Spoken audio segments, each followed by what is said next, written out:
وكل مجاهد لله بأهل البدر يا الله. Masya Allah, tabarakallah. Bapak Ibu yang dimuliakan Allah Subhanahu wa Ta'ala, kepada seluruh yang menyaksikan, selama ini mereka berpikir, nantilah aku buat pesantren kalau jadi gubernur, nantilah aku buat pesantren kalau jadi presiden, nantilah aku buat pesantren kalau jadi menteri. Datang kalian ke Telaga Sari, kepala desa pun bisa buat pesantren.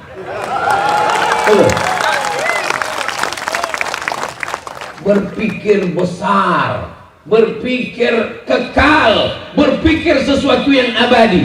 Apa yang akan kita tinggalkan setelah mati? Kades-kades yang lain mati meninggalkan apa? Stempel.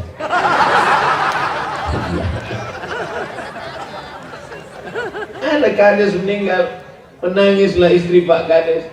Apa peninggalan Bapak selama ini, Bu? Itulah Pak Ustaz. Apa baju kades? Anaknya pun tak mau pakai. Ada yang lebih kekal, lebih abadi. Mana dia? Bangun pesantren. Kalian bisa. Berapa banyak kepala desa yang jual tanah? Betul? Iya pula. Kenapa tanah untuk pesantren tak bisa dibuat? Ini pemikiran. Insya Allah setelah pengajian malam ini di pesantren Madani, banyaklah nanti kades-kades yang akan menghubungi Ustaz Abdul Somad. Kami pun ingin bangun pesantren Pak Ustaz. Kami pun ingin juga Pak Ustaz. Terus apa masalahnya Pak? Ya dana juga. Apa yang dimuliakan Allah Subhanahu wa Ta'ala?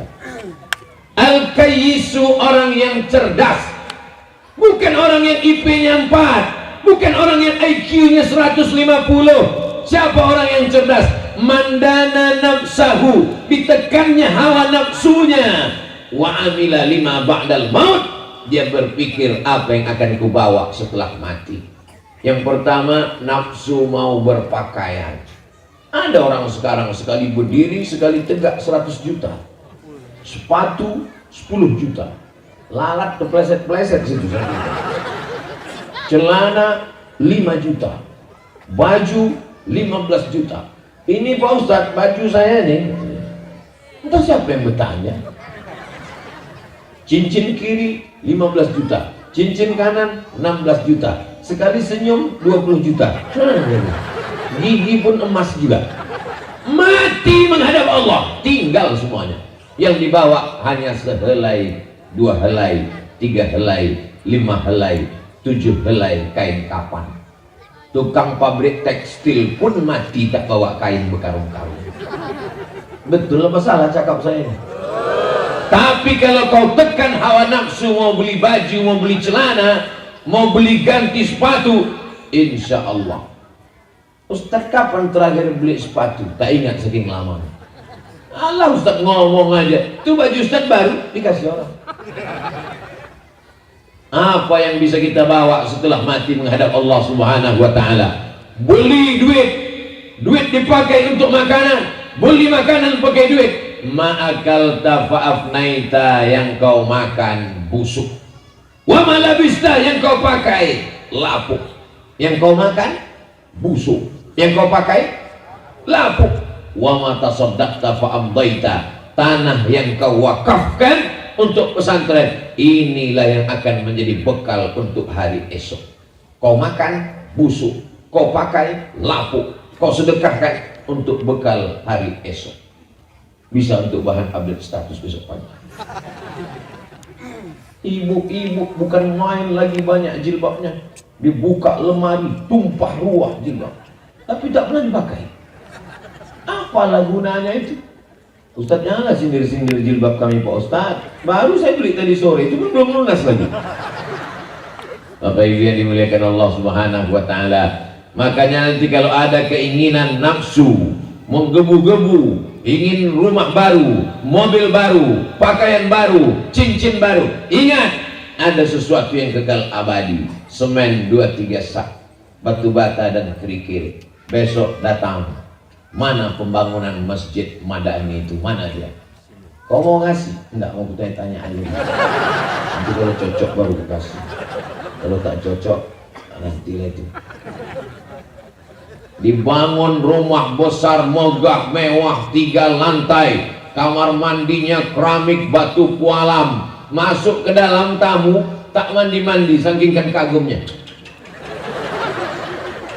Begitu mati menghadap Allah Subhanahu wa taala, akhirnya kita tinggalkan rumah yang cantik, rumah yang megah, mobil yang mewah, anak buah hati belayan jiwa tinggal. Yatba'ul mayyita thalathun, yang mengiringi mayat hanya 3 saja. Malu hartanya, mobilnya ikut mengiring sampai ke pelataran parkir. Ahluhu, kawan, sahabat, istri, anak, menantu, orang sekampung. Apalagi kalau meninggal kades, banyak orang mengiring sampai ke depan pemakaman. Begitu sudah masuk ke dalam, mereka pun berdoa, Allahumma ighfir lahu warhamhu wa'afihi wa'fu anhu wa akrim nuzulahu wasi' madkhalahu waghsilhu bil ma'i wal thalji wal barad. Selesai itu mereka pun pulang ke rumah. Cerita berganti, musim berubah, jamaah pun mulai menonton drama Korea. Yang laki-laki jam 2 malam mulai berteriak, lupa dengan Pak Kades, "Gol! Kau tinggal di alam barzah sendirian." Mana kawan sahabat handai tolan yang baik-baik selama ini, yang setia menemani cuman satu, wa amaluhu. Tapi anak-anak santri dari pesantren Madani, pagi, petang, siang, malam, zuhur, asar, maghrib, isya, witir, tarawih, baca Quran, mengalir pahalanya. Bagi bapak ibu mesti berpikir, aku sebelum mati mesti membangun pesantren. Tak bisa membangun pesantren, bebaskan tanah semeter 2 meter, tak juga bisa sanggup. Kasih batu bata, semen, kerikil dan pasir, tak juga bisa sanggup. Datang ikut gotong royong, mana yang perlu dicor, mana yang perlu diangkat, mana yang perlu. Jangan pesantren sudah berdiri, sudah tak ikut menolong, tak ikut bebaskan tanah, tak mengasih semen, datang petenteng, mana masjidnya? Ini tiangnya agak miring ini. Tapi orang pesantren tak mau marah, dia tak emosi. Kalau ada orang begitu, ini tiangnya miring, tiang itu tak miring Pak, otak kau aja yang tak miring. Bapak ibu yang dimuliakan Allah Subhanahu wa taala, harimau mati meninggalkan belang, gajah mati meninggalkan gading, manusia mati meninggalkan utang. Saya waktu lulus mau berangkat ke Mesir, mak saya agak bimbang-bimbang. Anak cuma 2, laki-laki dua-duanya. Pertama Abdul Somad, adiknya laki-laki. Aku mau ke Mesir, mak. Datanglah saya ke rumah abang emak saya. Nampakku mak agak bimbang-bimbang dewa. Bilang ke emak kau, harimau mati meninggalkan belang, gajah mati meninggalkan gading, manusia mati meninggalkan nama. Nanti kalau kau mati mau meninggalkan nama baik apa nama buruk, orang akan mengenang kau Abdul Somad, pemabuk, perampok, pejudi, pezina, atau Abdul Somad yang belajar agama. Begitu saya sampaikan, apa kata mak saya? Pergilah kau sejauh mata memandang. Berangkat saya ke Mesir, naik pesawat Royal Jordan dari Soekarno-Hatta, Jakarta. 4 tahun baru pulang. Kenapa? Tiket mahal.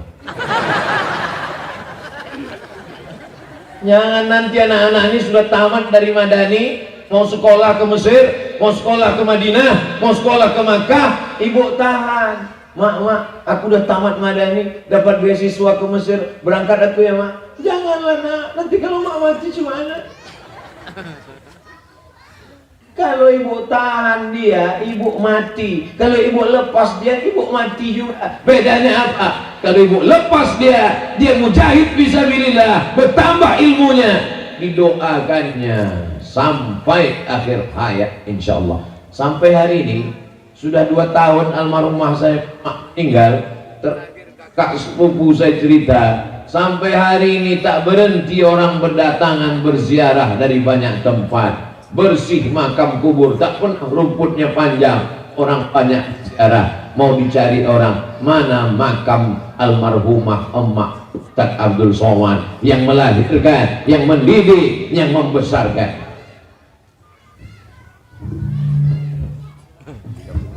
Hebatnya pesantren Madani. Rupanya kalau habis 40 menit ganti mikrofonnya. Tempat-tempat lain tuh sejam 2 jam tak ganti-ganti. Memang betul-betul protokol COVID kesehatan. Tahu dia mulai datang ada virus, bakteri, mikron, apa namanya, langsung ganti mikrofon baru. Padahal dalam hati saya kapal langsung ganti orang. Bakteri udah habis macet-macet tak juga. Maklum saya, bakteri lama tak diganti karena duit habis untuk beli semen. Bapak Ibu yang dimuliakan Allah, pesantren Madani bukan tanggung-tanggung. Tengoklah berapa kameranya malamnya. 1, 2, 3, 4, 5, 6, 7. Ada yang betiang, ada yang tak betiang. Ada pula tadi saya tengok yang apa, macam kamera hantu tak berkaki. Begitu jalan ke sana, ibu-ibu itu pun heboh pula kan. Masya Allah, tabarakallah. Jamaah yang ada di Medan, di Sumatera Utara semuanya, datanglah ke Kabupaten Deli Serdang ini, Deli Serdang, Kecamatan Sunggal, Desa Telaga Sari. Nanti kamu akan datang ke telagaku, kata Rasulullah. Nama telaganya itu Inna a'tainakal kautsar, tenaga Al-Kautsar. Aku melihat telaga, kata Rasulullah. Nama telaga itu Al-Kautsar. Ketika manusia kehausan, panas terik di padang mahsyar, ada orang yang minum dari telaga itu. Siapa dia? Kamikah itu ya Rasulullah? Antum ashabi, kalian sahabatku.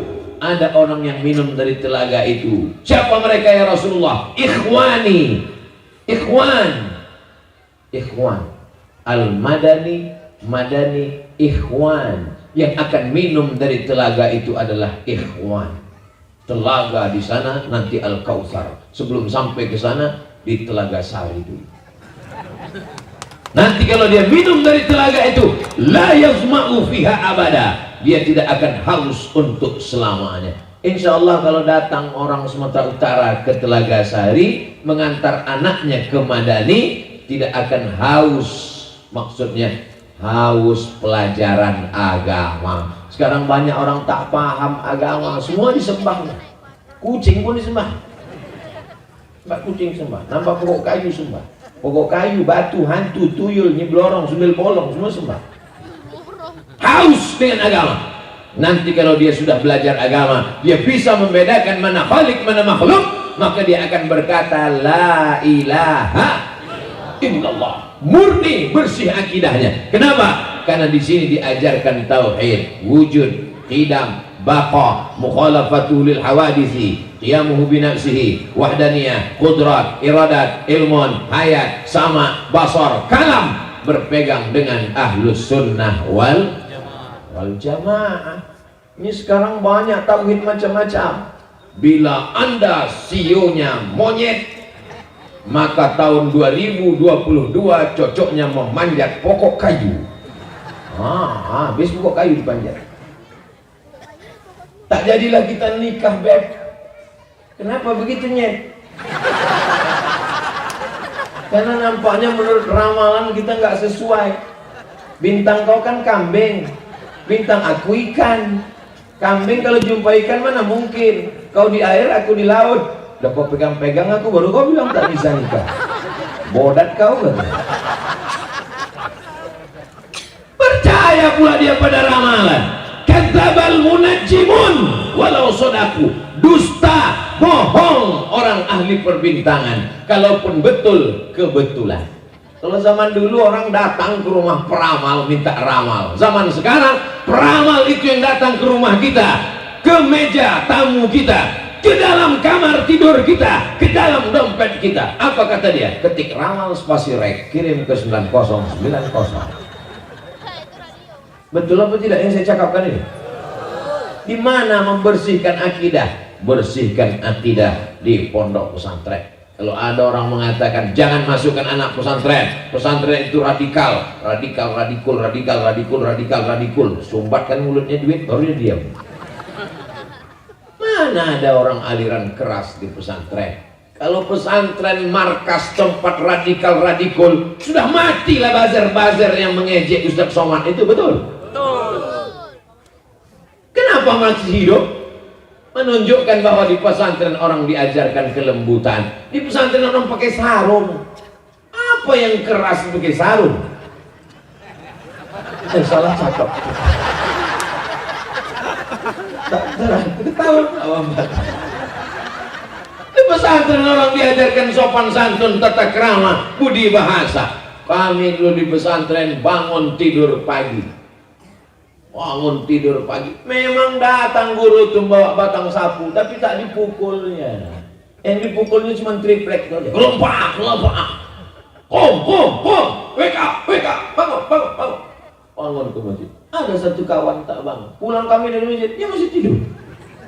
Tapi datang tadi Syekh Syakir dari Mesir bawa batang sapu. Kok tak bangun? Aku bilang aku sedang junub. Sampai itu. Tak kemana lah kawan junub itu sekarang. Bangun, pergi ke masjid, mengantuk-ngantuk berangkat ke masjid.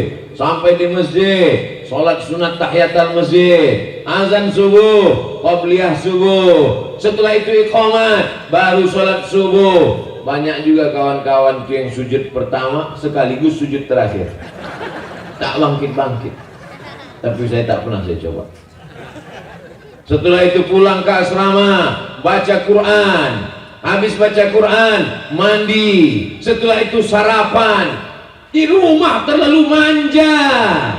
Anak cuma 2, disayang-sayang, digendong-gendong, ditimang-timang. Cabainya dibelah, bijinya dibuang. Ditanya, pedas nak?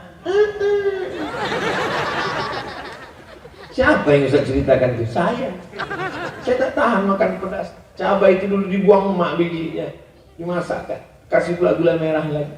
Kepedasan juga. Sampai di pesantren ngantri, jangankan biji cabai, batang cabai itu diblender.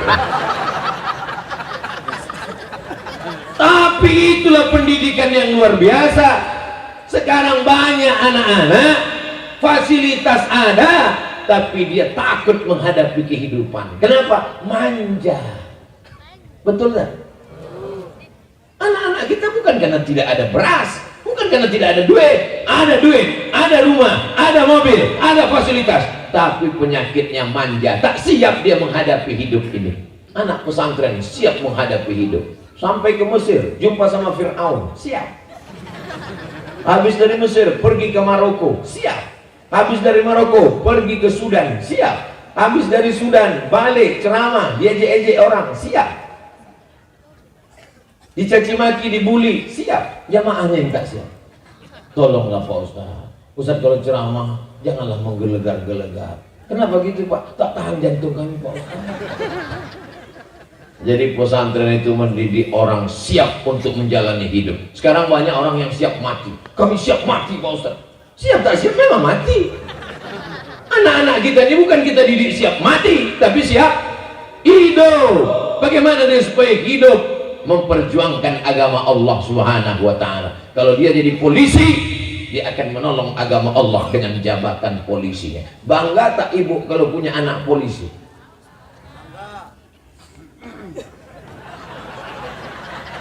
Bangga tak bapak kalau punya anak tentara? Bangga. Azamlah anak bapak di musola. Allahu Akbar, Allahu Akbar. Apa kata jamaah? Siap. Kalau Ustaz Abdul Somad yang azan orang itu cuek aja. Allahu Akbar, Allahu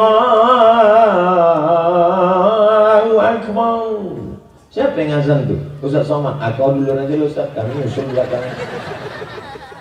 Dengan berseragam, dengan jabatan, dengan pistol, dengan kekuasaan, dia tidak menganggap itu sebagai tujuan hidup, tapi dia anggap itu hanya sebagai sarana, wasilah, kendaraan. Tujuan dia adalah menolong agama Allah. Di mana dia dididik? Di pesantren. Setuju apa tak setuju? Setuju. Terserah Bapak. Mau setuju tak setuju, tetap aku sampaikan. Tidurlah saya di hotel di Bandar Lampung. Di bawah dikawal, siapapun tak boleh naik ke atas. Ustaz Somad mau istirahat. Tiba-tiba ada orang mengetuk pintu. Tok, tok, tok. Saya intip. Polisi. Apa pula dia masuk? Saya buka. Ada apa, Pak? Aku adik kelas abang di pesantren. Di mana kau sekarang? Aku polisi, Bang. Masuk, silakan. Kenapa kau bisa lewat di bawah? Anak buahku semua aja yang jalan. Apa tak bangga kita? Bisa foto, Bang? Bisa, untuk update status. Sampai saya ke Banda Aceh, jumpa pula lagi kawan. Rupanya sekelas, ketua kelas dulu. Memang dari dulu dia mau tegak tinggi. Cocok lah jadi tentara. Yang kecilnya pula sakit hati. Dan sekarang cari-carilah pangkal pintu bergantung. Banyak-banyak makan kacang panjang. Apa yang dimuliakan Allah Subhanahu wa Ta'ala. Jadi yang saya sampaikan ini bukan cerita tanpa bukti. Kawan-kawan ini sudah berhasil. Tinggal lagi anak-anak kita ke depan. Ada anak ibu mau jadi polisi, bisa. Mau jadi tentara, bisa. Mau jadi pengacara, bisa. Mau jadi penyanyi, bisa. Dia dilatih. Kami dulu di pesantren dilatih drama. Namanya drama area At-Tamthil Al-Masrahi, pakai bahasa Arab. Waktu itu saya dapat peran jadi jin. Tanyalah kawan-kawan di pesantren. Jadi macam-macam. Jadi jangan katakan apa itu di pesantren cuman pakai sarung, cuman baca-baca kitab aja. Semua dipelajari pondok pesantren. Pramuka ada, silat ada, karate ada, tapak suci ada, semua dipelajari. Kenapa? Karena nanti dia dituntut untuk siap hidup terjun ke masyarakat. Bagi yang sudah memasukkan anaknya ke pesantren, bersyukurlah, Bu. Bagi yang anaknya masih SD, bawa jalan-jalan. Yang bawa jalan-jalan ke mall. Nanti dia berpikir kalau makku sayang dibawanya aku ke mall. Kalau tak dibawa ke mall berarti tak. Bawa ke pesantren. Sekali-sekali bawa juga ke panti asuhan. Dia nanya, di mana nih mak? Panti asuhan. Apa namanya ini? Panti asuhan. Syaratnya masuk sini, ayah kau mesti mati dulu.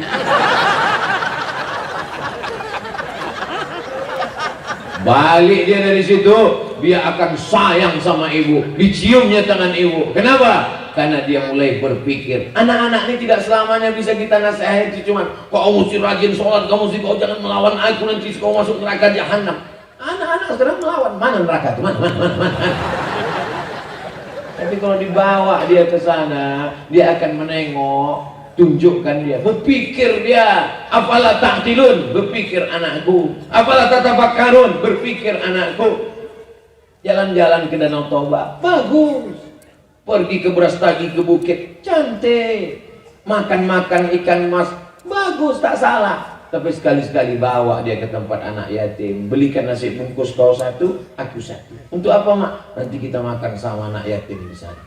Assalamualaikum Pak Panti Asuhan. Ya, kami mau makan sama anak yatim. Berapa orang Bu? Kami berdua aja. Tunjukkan sama dia bagaimana kehidupan ini nyata. Bapak Ibu yang dimuliakan Allah Subhanahu wa Ta'ala. Keponakan saya, anak saudara saya tidak boleh sekolah kecuali pondok pesantren. Saya sampaikan itu. Kau pesantren, kamu pesantren. Karena aku tak sanggup nanti kalau kalian membuat maksiat di atas muka bumi Allah. Kami sudah mati menghadap Allah. Kami akan mempertanggungjawabkan anak-anak kami.